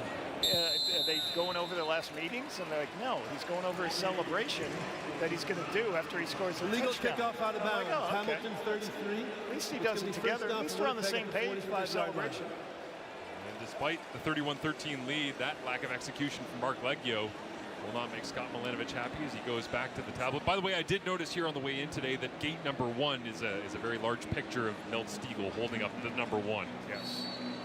Making your way into Princess Auto Stadium. Beautiful venue, and despite some of the rain coming down here and there, a beautiful night for CFL action. Again, another sellout in this incredible city and province when it comes to their football team that they love so much. Is over the middle. Tommy Neild adds to his total, and that'll be enough for a new career high for Tommy Neild. So really good. Like, the problem in this part of the game now for the Bombers is they're going to have to go with speed. They're going to have to go with tempo to get back in this game, but you're going to have to throw the football. So they got to do a really good job of mixing up their play calling, because you've got 4 defensive linemen who are going to rush the passer and not care about the run. Something that, you want to do against Winnipeg Blue Bombers. Make them one-dimensional, make them throw the football. 15 yards for Tommy Neild as Zach Claros operates at the line of scrimmage against a 4-man rush. About to get hit, he does, by Kendricks, and now it's Stubblefield in a wrestling match with Nick Dembski. And Dembski's on his feet with the football in his hand.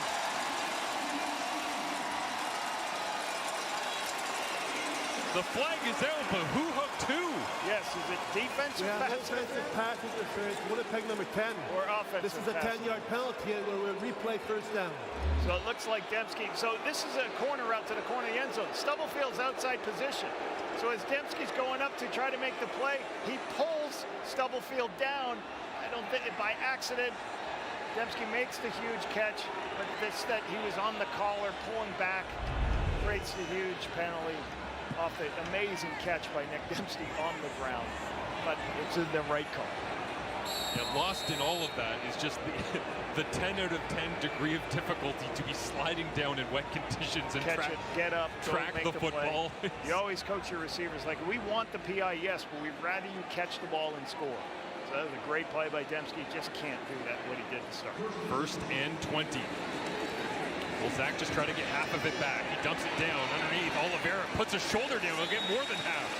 So good. And you still got to keep Oliveira involved in your system, even though you're throwing the football. This is a good thing to do. You know everybody's going to drop out in 2nd and 20. Make yourself an easy completion. Let him get his shoulder square and get down and create 2nd and medium.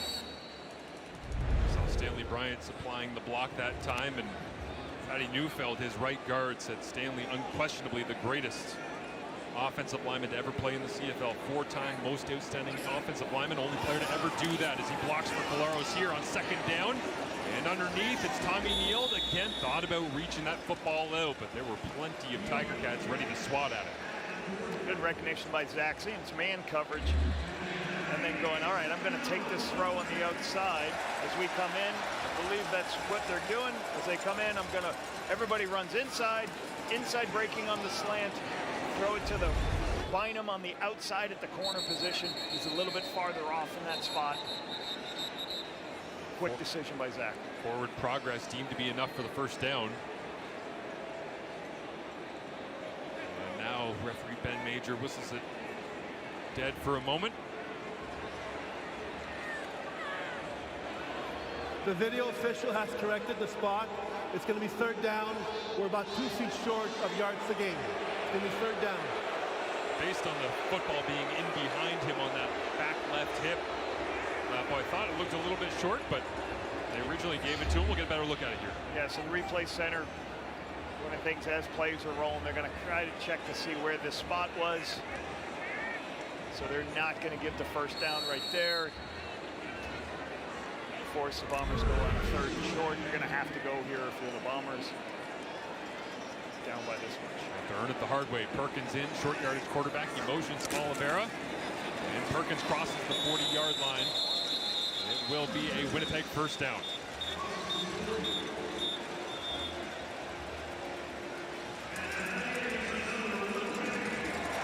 So now for Zach, do his best to make sure you just keep getting rhythm throws. You're already in field goal range. So the biggest thing you can't hear, like you want to finish this drive with points. So it's real important here. What this call is, that right now you're sitting on a 48-yard field goal.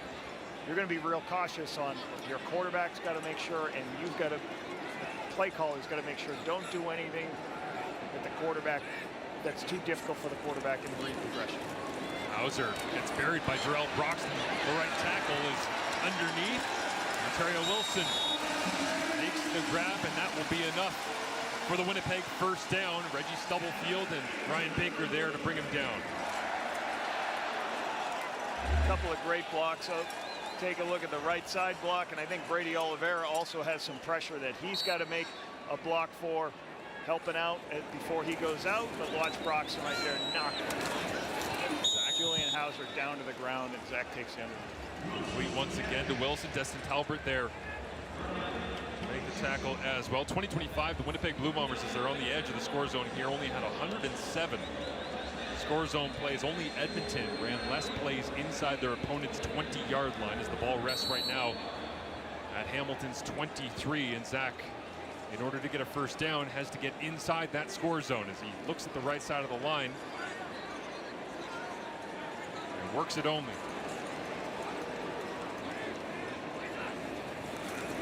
Lone man at the bottom is Wilson. Catch, run, first down, deep inside Hamilton territory to the 5-yard line.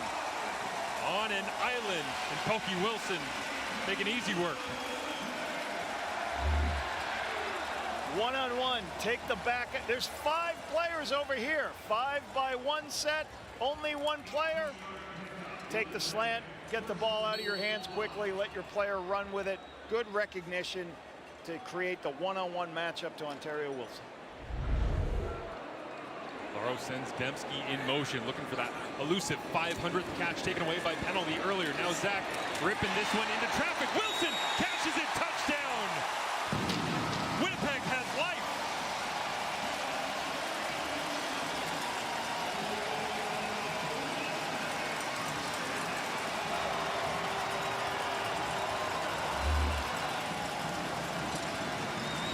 The difficulties of trying to play zone coverage down at the goal line, because guys are going to sit in areas. This is no different than Keandre Smith did earlier in the game. Finds a hole in the zone that's in the end zone. You don't want to get picked in man, but sometimes when you play zone there, you're going to lead to that. Ontario Wilson, gosh, big hit on the goal line, bounced off it, was in the end zone. Or you could say Ontario. Running through arm tackles here is Isaiah Wooden on the return. And at this point, the game comes down to start the season. Crowd at full throat as they begin with a handoff inside. Larry Roundtree the third for the Rugby Ruck, rolling its way towards the 45-yard line. Won't quite get there. Also important to factor in September 27th of last year when Hamilton came in on a 3-game winning streak. I got to talk to you about, we got a wham play, and what you'll see is you're going to free up a player and you wham him when he comes across. So watch this. The offensive line going to let a player come free, bang! Then you're going to go ahead and wham him. Max is there, Max Bang, to go get the block to create a separation. Let him get upfield. We're going to block you, then get more south for 6 yards. I love saying wham on the air, buddy. Wham! They don't call wham blocks enough. They go right back to Roundtree. Looks like he might have been stopped short. Good penetration in the offensive line, tracking down the backside. And not a big stat night here for Jake Serezda. the way that it was in week 1, you're never going to be on pace for 54 sacks in the season and hold up that end of the bargain. And this is what Scott talked about. He didn't feel they ran the ball as well as they needed to last week. They felt they had to continue to go. Larry Roundtree last week, you already said it, 2.9-yard average.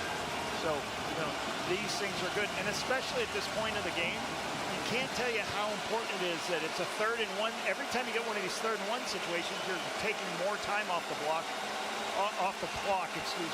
with a short yardage way. Olagala goes left this time, powers his way over the line as we reach the midway point in this 4th quarter. Hamilton holding on to that 11-point advantage. Mike Boucher actually talked about the fact that the 35-second clock rolling immediately, different than when it used to have to be whistled in, has basically meant that you can only burn 35 seconds. You can't burn, and then, of course, being very specific, eye to detail, he said, well, you can't burn 47 to 53 seconds. It's 35. Yeah, and how you understand that is previous clubs would wait to see you walk back. Yeah. So we used to tell receivers, hey, take your time walking back to the huddle. And every different crew made us started the clock a little differently. The league wants more consistency so they can know what the timing is going to be. And off to the outside, Larry Roundtree, the 3rd first down, and Morris turns it back inside, trying to stay in bounds, and the sideline loves it.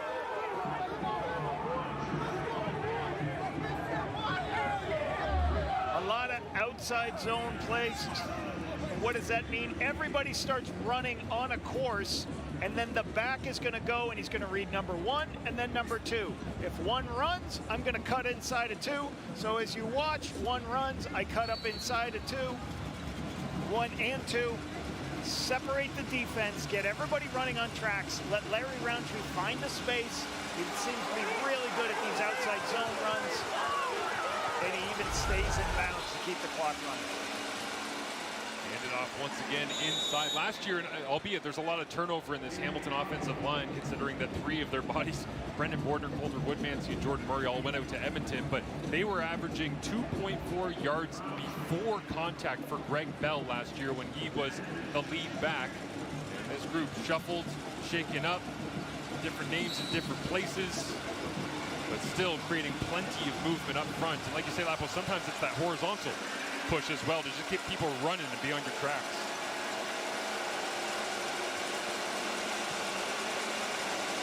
Mitchell works the silent count on 2nd and long, pumps, gets away from the defender, pumps a 2nd time, and then down to the turf he goes. Tony Jones. Change to your defensive alignment. What can I do to make it harder for a defense? Well, how about taking Willie Jefferson and put him over Brandon Revenberg? Put him over the guards. Let him win. He wins inside. Bo has to move his feet, has to start climbing. Nobody's open. Creates the sack. Not a huge issue because we still think this is field goal range, but good execution by the Bombers, getting him off the field by putting Willie Jefferson in a one-on-one situation over the left guard. Ray Bavel stands back and watches this one once again sail through the uprights. Mark Leggio on for this offensive line. Regis Stubblefield shows blitz, bails out of it. Hamilton plays zone as Colaros will throw into it, and Tim White makes the grab. Destin Talbert there in coverage. First down on first down for the Blue Bombers. That's what you want. I love that term. First downs on first downs. We got a little ISO Talbert on Tim White. Just a curl route into man coverage. Jack throws it on time. Going to be hard to stop. Julian Hauser trying to fly off that edge. In tough against Stanley Bryant as Zach fades away from the pressure. Gets it away to Brady Oliveira. And maybe goes backwards half a yard. As Braxton Hill there to make the play, but pressure up front. You talked about it, Lapo, off the top of this drive. They're all over it. Yeah, and then, like this, what's so great about what Zach does here, just having the awareness is like, I just can't lose yardage here. So as long as I can get this ball out or make it an incompletion, we're still in 3-down territory. So great play by Zach making the 2nd and 10. Looks like a 3-man rush. It is as Colaros now with Julian Hauser in his face will rip it onto Brady Oliveira. Again, short of the stick, so now it's 3rd down. Got to go. Trailing by 14 points. Offense stays on to be 3rd and a healthy 4, 4.5, maybe 5.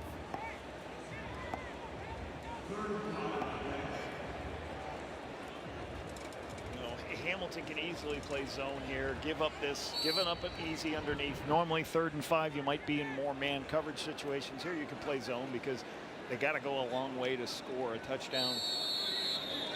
And they won't get it in before we hit the 3-minute warning. This is the 3-minute warning. They have one left, but a wasted opportunity for Winnipeg as Collaros goes to work on 3rd down. Needs to convert, knows it. That's why he hangs on as long as he possibly can and tracked down shy of the marker. Tracked down from behind as there is a flag on the far side of the field. But Mario Kendricks Jr. was the one in hot pursuit of Collaros. Illegal contact on the receiver, Hamilton number 3. Wow. This is a 10-yard penalty. It makes it a 1st down for Winnipeg. Quavian White has the flag go against him.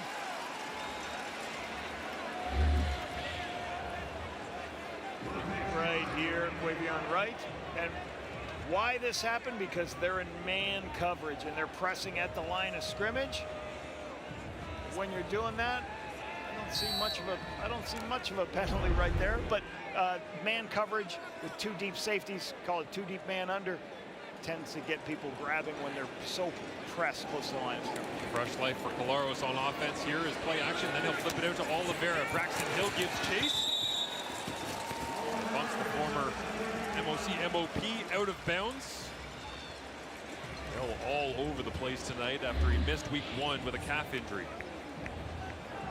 You know, one of the things, go back to that, why the CFL has stopped the clock. The CFL used to go into the 3-minute and they would stop it after that play, because with the 35-second clock, you could push it all the way down to 2:30 something. So the CFL wanted more plays at the end of the game, so they said, no, we're going to stop it at 3 minutes. Paul Peters injured early on in this game. Devondrick Bynum is defending Ontario Wilson on the left-hand side. That's where Zach goes, to that left side, but it's Tim White having it knocked away by Destin Talbert. Destin Talbert does a spectacular job in man coverage. This is a difficult route to handle. Zach knew it immediately. This is going to be what you call a bench out route. The ball's a little late. Talbot gets his hands in just before it's there to be able to make the play. Watching Tim White run that route from the low angle camera, you get a sense of why he's one of only 2 active players with 4 straight seasons of 1,000 yards or more. The other is Geno Lewis, a short yardage in on 3rd and short, and Perkins rolls his way over the top of the pile. Collaros returns with 2:39 remaining, trailing by a pair of touchdowns here in their home opener. 2:39 left, so everybody's running off. You see Zach at the line of scrimmage. You can't waste a lot of time here. The clock will stop, but then it's going to start. As soon as it starts, they want to snap the ball. Whistled in, snap comes up. Zach looks left, once again in the flats. Brady Oliveira with running room. And it's one-on-one with Braxton Hill, but Brady O gets required yardage and steps out of bounds, and Braxton Hill immediately runs over to Bynum. Having a heated conversation about covering down in the flats.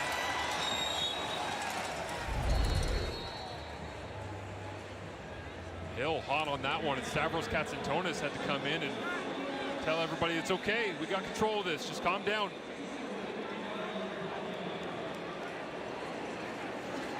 Will Collaros take a shot here against a 4-man rush into the end zone and just past the outstretched arms of Tommy Neal. Quavian White, who had the flag, illegal contact a minute ago. They're in coverage. Brent Munson's trusting his players to play a little bit of man coverage. This is just a comeback at the goal line. A little bit more man coverage than you would expect late in the game. Oh, this is the bite route where they start to run a corner route to the corner of the end zone and then come back down like a curl. Just off it. Good coverage by White. Brent Munson trusting his defensive backs to win versus man coverage on this drive. Crowd quiet on 2nd and 10. Blitz is on from the Tiger Cats. Zach feels it, rolls towards it, throws, and it is complete down to the 1-yard line. Looks like Julian Hauser. Big bump on Collaros, but Zach, mutual respect, helps him back up onto his feet. So this is what's different, obviously, in the last 2 minutes. So the ball's at the 1-yard line. The entire Bomber offense knew what was happening. They run their players on. They run their short yardage team, their extra tight ends, their quarterback to be able, and they should snap this ball and lose very little time. Perkins, left-hand side, pushes into the end zone.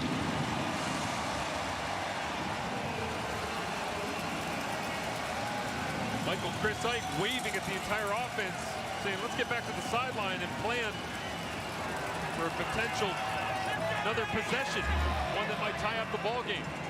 Bombers going with extra players to the left. You call that an unbalanced look. They put their big offensive linemen to the left, so they have extra bigger bodies, and then they do their quarterback sneak following the big bodies and the unbalanced quarterback sneak.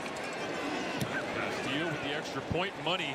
Tommy Neal didn't get into the end zone there as Perkins. He's coasted Miller. We got a little North Bay and Mike O'Shea. Plenty of crowd representation. 11 plays, 70 yards, 206. The Bombers have more life, yet still in them. Short hopper fielded by Wooden, slides down at his own 33-yard line. Turnowski, he had special teams battle. Joey Corcoran, again, Canadian on Canadian battle there at the end of a CFL game with 2:10 remaining. 7 points separating the two of them. This one could have been trouble if he didn't have that hop directly between the one and the one on Wooden. This goes down, lets his offense go out the field. Obviously, what do you call here that keeps the clock running, that isn't the exact same run inside? What do you have in your tool belt that is something a little bit different that keeps the clock running, but is a run play that you can execute? Hamilton's been lamenting their late game execution for the last 7 days as Trey Ford in the game here. And they're going to go with a little read option, and around the edge, the athleticism of Ford, who slides down inbounds. What a time to go to the package play with Ford.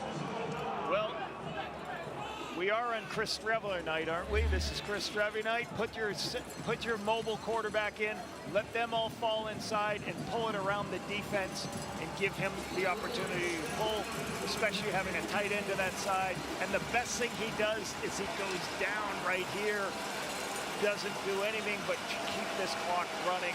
The speed of Trey Ford is different. As far as we can tell, no mystery injury from Bo Levi Mitchell on the sidelines. They're just going with Ford in the run-heavy package to try and kill this clock. Handoff goes to Roundtree. Stacked up, and you wonder if second and long, 19 will dry off those hands. Timeout. Winnipeg.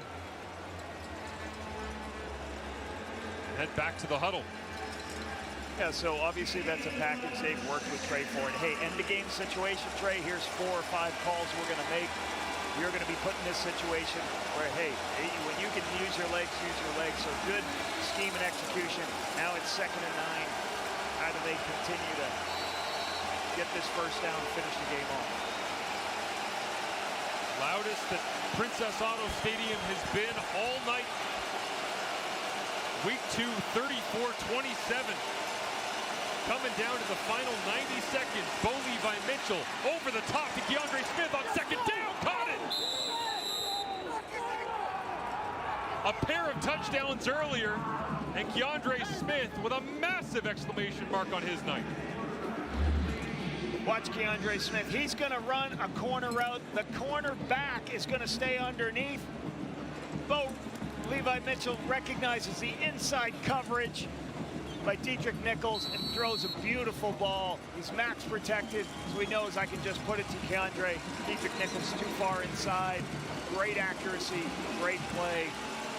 Frustration you see by the Bombers coaching staff.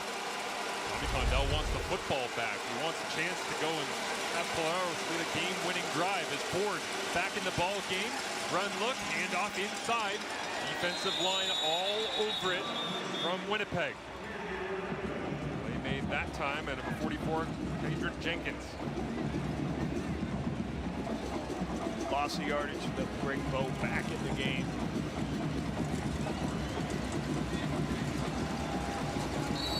Everything here has got to be smart. You're already in the field goal range. Make it a 2-score game. Field goal here, so expect to run. Keep the first time off the clock as you can. Bombers are matching against by playing everybody at the line of scrimmage stop the run. And off Roundtree running through tacklers. Can't quite get there, down close to the 15-yard line. Gotta admit, as I'm standing here and I see shots of Tommy Condell and Zach Collaros is playing, and the Tiger Cats are using an athletic quarterback to try and ice a game and subbing and mixing and matching. It gives me memories of Collaros and Jeremiah Masoli when Condell was the offensive coordinator. Daniel Fever years ago, too. Yeah. And Mark Leggio. Huge response by the Ticats football team on the road to be able to drive the length of the field and put yourself in field goal range and burn a bunch of time off the clock to make it a 2-score game until they finish. Play and game clock rolling as they'll kick it inside 40 seconds remaining in Thursday night football. Leggio smooth as ever.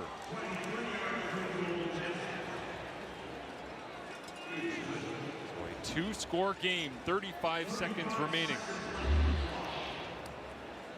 Leggio with the kick. Now we know, points came off the board. Serge Castillo hit the goalpost, right, earlier tonight. There was an interception by the Bombers. Had a turnover in field goal range. Obviously, that turns into the difference of this 10-point game and puts the game out of reach. Gotta love 5 seconds. Love those booth reaction shots. Oh, there's a couple I don't like. There's one particularly I really don't like. It's a booth shot. Sorry. Maybe the 2009 Grey Cup. Let me say this. I love the booth reaction shots for the raw emotion, good or bad, that we get from it. Somebody please turn that one off. Sorry, buddy. That one's in the archives forever. Part of CFL history now. Yes, it is. Couldn't help but notice, by the way, in the slow-mo of Mark Leggio hitting the triple to go up 10, Scott Milanovic was just walking the opposite direction down the bench in the background, talking to his players. He was like, yeah, Mark's going to go do his thing. I don't need to watch this. Trust in his guys. This is a big, as we saw that stat on how this team has struggled to win games early up the stretch, to go into Winnipeg, sold-out crowd, to be able to go ahead and win this football game. And the best thing they did, the crowd was not an issue because of how they played offensively. Well, you can't avoid the waves. Oh, big hit on specials. What a shot. Was that 83 from the Ticats? Tyson Middlemost. I thought that was Tyler Turnowski because he's known for laying the lumber on special teams and has a number in the 80s, but it was 83, not 88 on Vavel. Beautiful hit here, coming down with full speed, just dropping Vavel. Middlemost, awesome physicality right there. You want to play pro football? Welcome to that. Zach Collaros takes the snap and slings this one to the outside. Tackle made on Gavin Cobb. Maybe Tyson Middlemost will upset the fellow McMaster graduate Tommy Neal has had himself a look at all the boys fired up big on these night. Big hits, right? These big hits on teams. Boys fired up. They'll watch that tomorrow. Pass complete underneath. Tim White adds to his tally. By the way, I've seen Tyler Turnowski block a punt on Labor Day in Hamilton against the Argonauts. I'm not sure I've ever seen him happier than Tyson Middlemost making a big hit. He was loving that.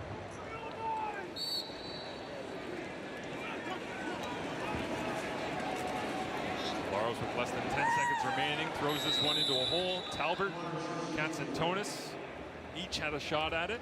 Falls to the turf. Katsantonis with his first interception of the season here tonight. Wishing he would have had a second to ice things, but it won't change how sweet this victory is for the Tiger Cats for the first time since 2019, winning one of their first 2 games.